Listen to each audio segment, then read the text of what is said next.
Good evening, class. My name is Jared Brannon.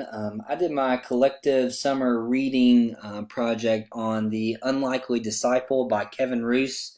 The Unlikely Disciple is based on his semester abroad when he went undercover as a transfer student in the most foreign culture that he could ever imagine, which was Liberty University. It was also known as Bible Boot Camp for young evangelicals. Ruth was a sophomore at Brown University when he attended Liberty University. Really, the main thing about The Unlikely Disciple is it's an interesting tale of student development, cultural understanding, and growth. So four themes that I got out of this book that I feel like I saw throughout the entire book was one, that personality trumps ideology. Whatever side of the scale that you fall on, be it liberal or conservative, an atheist or a Christian or a Muslim, inspired or apathetic, there will be people who agree with you all the time. However, a trap that I and many others have fallen into is the assumption that just because someone supports you and supports your beliefs, she or he is a good person. The Unlikely Disciple points out that even if someone shares the same values or opinions as another, that doesn't give that person a pass to treat the other badly or wrongly. Even if we're similar, we may not be compatible.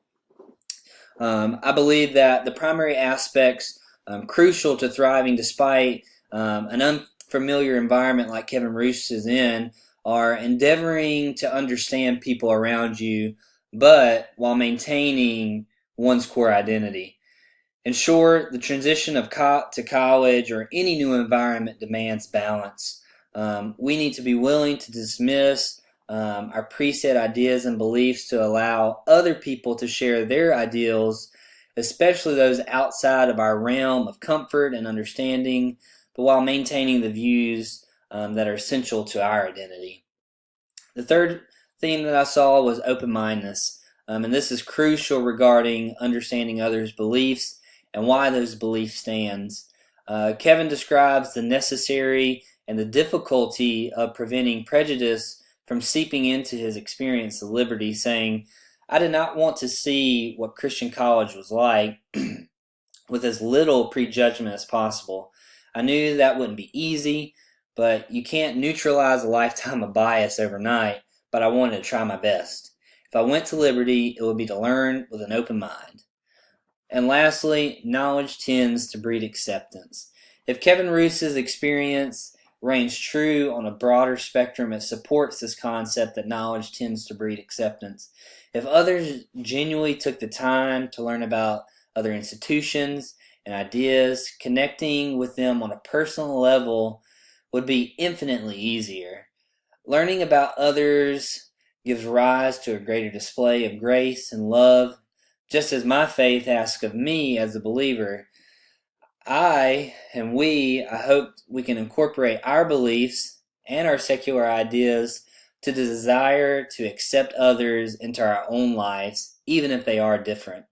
Just as Roos put himself in an uncomfortable environment in order to challenge himself personally, we also need to bridge that gap in our own lives to kind of get over ourselves and be uncomfortable and get into another environment. And so lastly, we needed to talk about just things that we identified, specific topics that addressed in our course that kind of coincides with our book.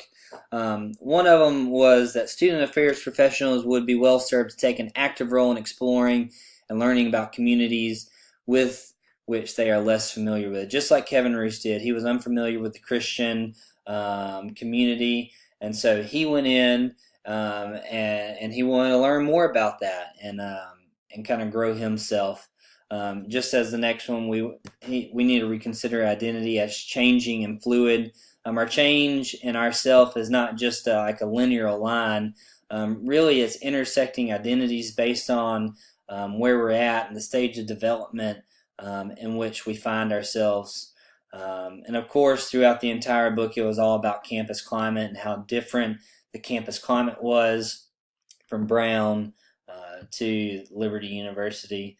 And the last one I was looking into, and it was very interesting, a study of an individual initially made meaning for her sexual orientation as a lesbian with a highly permeable filter in which most everything she knew about what it meant to be a lesbian was based on negative stereotypes she had heard from her mother. This ties in precisely with the way that Kevin described his initial feeling towards Christian college and liberty. It was more of a joke for him. He didn't understand it. He thought it was kind of stupid in a sense. And how often we feel the same way about some cultures and certain identities. We only hear negative things about them. But like him, he put himself into that culture. He learned, and as you go through the book, he kind of buys into the culture and starts to really understand why they do what they do, and they actually are genuine in what they do and what they believe. So I hope you enjoyed my presentation. If you have any questions, feel free to let me know. Thank you.